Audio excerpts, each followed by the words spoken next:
Halo semuanya, perkenalkan saya Stefani dengan NIM 258114126. Saya di sini mewakili teman-teman saya dari kelompok 8. Nah, pada kesempatan kali ini kami akan membahas tentang implementasi sila-sila Pancasila dalam kehidupan sehari-hari. Pancasila bukan sebagai dasar negara, tetapi pedoman sikap dan perilaku bagi seluruh rakyat Indonesia. Penjelasan singkatnya, Pancasila terdiri dari 5 sila yang saling berkaitan. Setiap sila memiliki nilai-nilai yang menjadi dasar dalam bersikap dan bertindak dalam kehidupan sehari-hari. Pancasila diwujudkan melalui tindakan nyata di rumah, sekolah, kampus, lingkungan kerja, dan masyarakat. Berikut nilai-nilai silanya. Perkenalkan, nama saya Jessica Nyalin Pakpahan, biasa dipanggil Jessica, dengan NIM 258114116. Di sini saya akan menjelaskan mengenai sila pertama. Sila pertama berisi tentang ketuhanan yang Maha Esa, yang memiliki arti kita harus mengakui adanya Tuhan dan menjalankan ajaran agama masing-masing dengan toleransi. Seperti yang kita lihat bahwa seringkali terjadi banyak kasus yang terjadi di Indonesia. Di sini saya akan membawa kasus mengenai penolakan pembangunan gereja yang berada pada Cilodok, Depok, Jawa Barat, bertepat pada bulan Juli 2025, di mana pihak warga melakukan demonstrasi besar-besaran kepada pihak pembangunan gereja.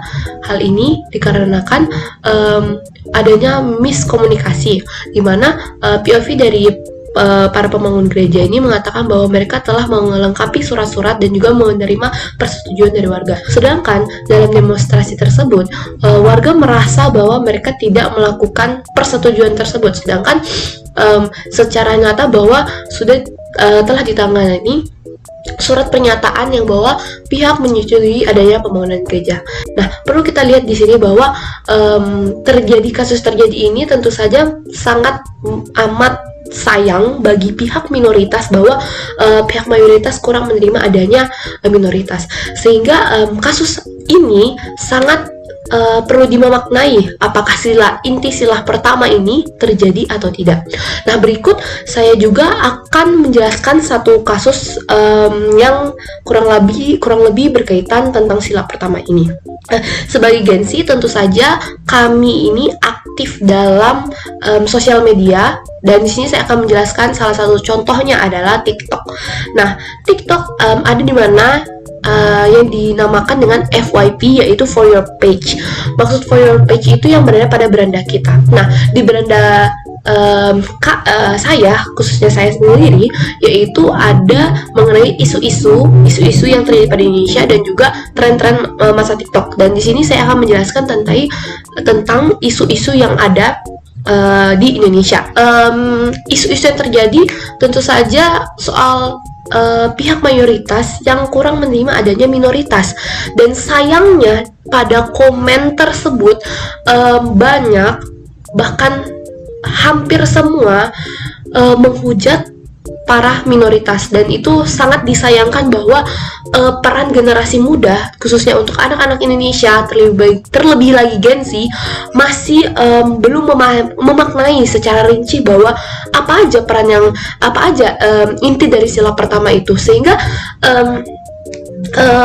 pihak dari mayoritas ini belum melakukan toleransi terhadap pihak minoritas, dan menurutku ini sangat disayangkan. Nah, sedangkan kalau misalnya kita lihat dari inti sila pertama itu, kita kan perlu mengakui adanya Tuhan dan juga menjalankan ajaran agama masing-masing dengan toleransi. Kita perlu mengimplementasikan sebagai warga, dan di sini saya sudah mencakup 5 poin yang akan saya jelaskan. Nah, yang perlu kita perhatikan yaitu kita harus beribadah sesuai dengan agama masing-masing. Nah, tanpa ada pemaksaan pada orang lain. Dan yang kedua, menghargai perbedaan keyakinan. Nah, seperti contoh yang saya jelaskan, bahwa kita bisa lihat bahwa pihak mayoritas belum menghargai adanya perbedaan keyakinan itu, dan itu sangat disayangkan. Nah, terus yang ketiga, pengimplementasian lainnya yaitu kita tidak boleh menghina atau merendahkan agama lain. Dan yang keempat, menjaga kerukunan antar umat beragama.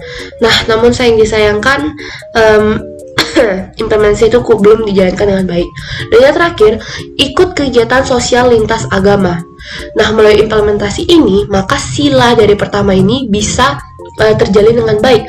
Kalau misalnya sila pertama ini mengenai toleransi antar agama dan juga mengakui adanya Tuhan, maka 5 implementasi yang saya sebutkan tadi perlu dilakukan dengan baik oleh warga negara Indonesia, sehingga sila pertama tersebut bisa kita katakan bahwa kita sebagai warga negara Indonesia karena sila pertama itu sudah dilakukan. Halo, perkenalkan saya Lingga Zulhida Anjani dengan NIM 258114093 akan menjelaskan makna dari implementasi sila kedua. Makna inti sila dari sila kedua yaitu menghargai martabat manusia, bersikap adil, berperilaku beradab. Lalu implementasi sila kedua yaitu tidak membuli atau mendiskriminasi teman, membantu teman yang kesulitan tanpa memandang latar belakang, menghormati hak dan kewajiban orang lain, menghindari kekerasan, empati pada sesama. Contoh nyata sendiri dalam kehidupan sehari-hari yaitu teman menolong mahasiswa lain yang mengalami kesulitan finansial, lalu ada mengajak berdamai ketika ada konflik kecil.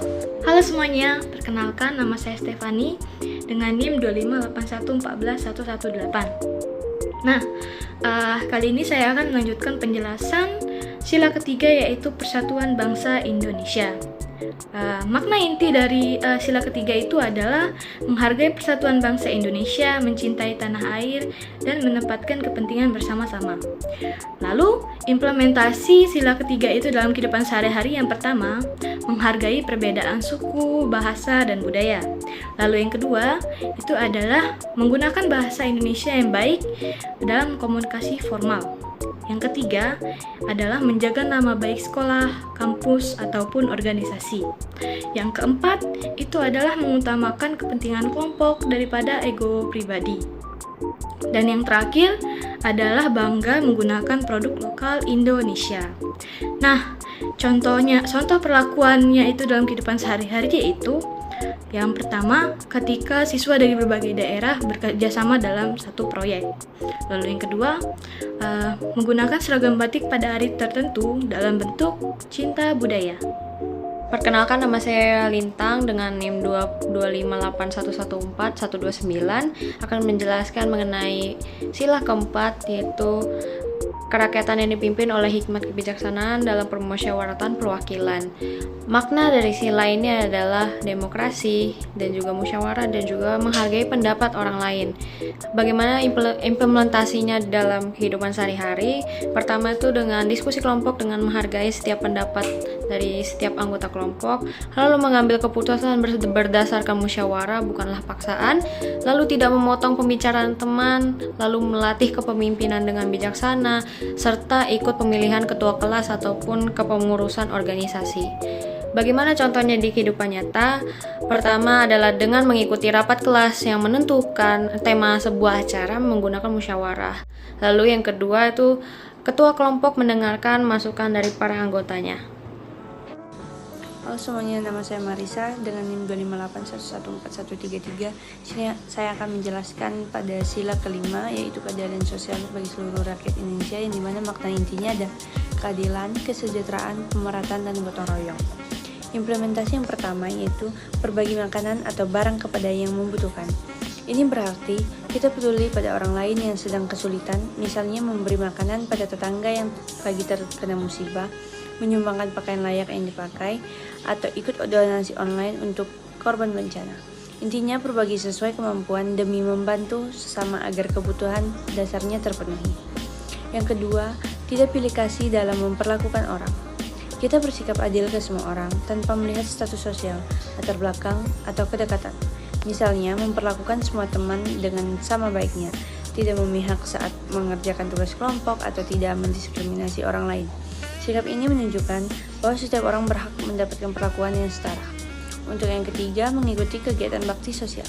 Ini mencerminkan kepedulian sosial, contohnya ikut kegiatan baksos di sekolah, di kampus, atau masyarakat seperti pengobatan gratis, pengumpulan donasi, atau pembagian kebutuhan pokok. Dengan ikut baksos, kita membantu meningkatkan kesejahteraan bersama. Untuk yang keempat, berperan aktif menjaga fasilitas umum. Fasilitas umum seperti taman, jalan, perpustakaan, dan halte adalah milik bersama. Menjaga berarti tidak merusak, tidak membuang sampah sembarangan, dan ikut merawat ketika ada kegiatan bersih-bersih. Ini menunjukkan rasa tanggung jawab demi kenyamanan semua warga. Untuk yang kelima, mengutamakan gotong royong, yaitu gotong royong adalah ciri khas bangsa Indonesia.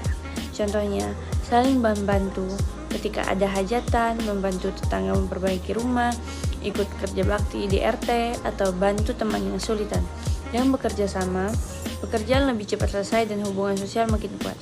Contohnya yang pertama, kerja bakti membersihkan lingkungan. Ini wujud nyata gotong royong dan kepedulian pada lingkungan. Warga berkumpul untuk membersihkan selokan, jalan, atau taman supaya lingkungan tetap sehat, nyaman, dan rapi. Selain itu, kegiatan ini mempererat hubungan antar warga. Yang kedua, membagikan sembako untuk warga kurang mampu. Ini contoh praktik keadilan sosial dan kepedulian pada sesama. Sembako yang dibagikan membantu memenuhi kebutuhan dasar masyarakat yang kurang mampu, sehingga kesejahteraan menjadi lebih merata. Mungkin itu saja penjelasan dari kelompok kami. Lebih dan kurang dalam perkataan kami mohon maaf. Terima kasih.